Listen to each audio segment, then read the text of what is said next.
the way you want your quarterbacks to play, just a lot on his plate. You're right. You're absolutely right. I mean, we began in spring ball, and we saw glimpses of really greatness, to be totally honest. We saw a little bit last year as a freshman, and just to kind of bring a freshman and put him into that situation, we weren't sure. And so we decided actually to do spring ball, which we haven't done in years past. And he would do some things out there. We were just like, wow, you know.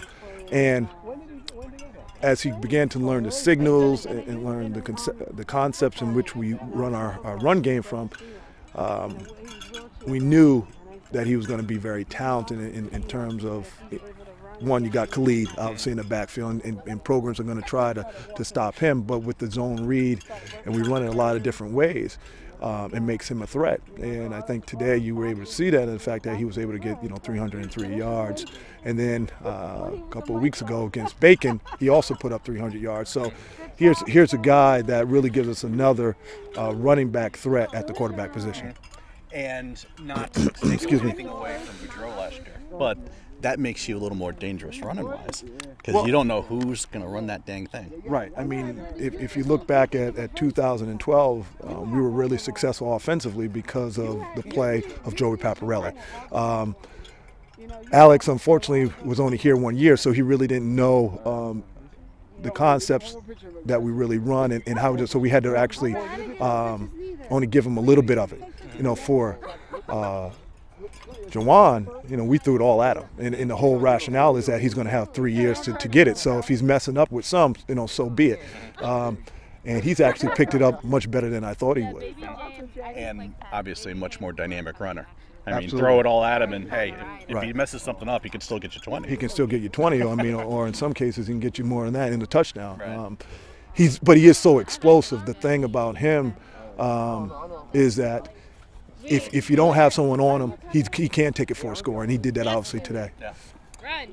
Excuse me. Can you comprehend how nuts this is today? You've got 2 300-yard rushers. Usually it's 2 100-yard rushers. Yeah, and the fact that we did that, this is twice that we've done that. We did it against Bacon, and now we come back and do that.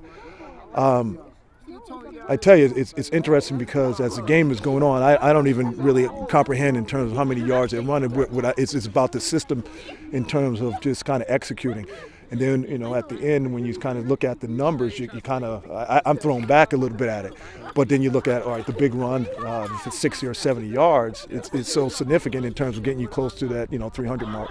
But I think it really speaks more volumes in terms of our offensive line, in a sense that, we challenged them today in coming out here and actually getting about 400 yards. And so for us, for Khalid and 700 total, and they came out and they executed excellent, and so I'm very proud of them.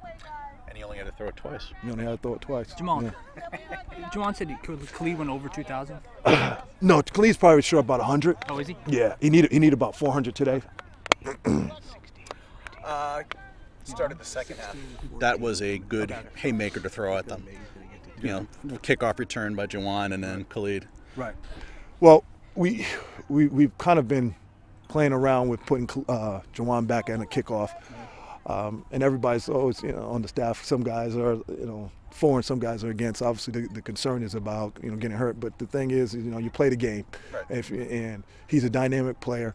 You give him space, and he can do those things. And him doing that, and then obviously coming right back with Khalid on the off tackle, and Khalid going down the sideline. Really, I think for them, they were like, oh man, they got just, they were like the 1-2 hit. And then we came back. But with their system, you're going to get a lot of opportunities if you make some stops. I was, unfortunately, I wanted to kind of slow the game down, but we're scoring so quick, you can't really do that. Yeah, when you're scoring 36 points on 12 plays, you really can't slow it down that way. That second half failed. That second half kickoff, Jamal, that was Jawan's first time back there? This for today anyway? Yes. Okay. And he didn't do it in the first half. You lose back-to-back Glastonbury-Griswold. Yep.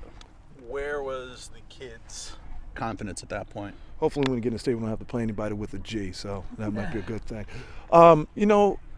We took ownership, the coaches, me primarily, and just kind of thinking about what we need to do differently. And kids are resilient. they kind of just take it and go with it. But it's a reflection of how you handle it as a coach and the coaching staff. And we just, took it as, hey, we've got an opportunity to get better, and let's get better and go out and play well. And we were able to do that. But what we were able to do was play them with emotion, and really the Montville game, they really showed that emotion. A very similar situation kind of coming in here today, and we kind of parallel those games in the sense that very similar type team. We come out with emotion. Let's see how they handle that, and that's what we were able to do.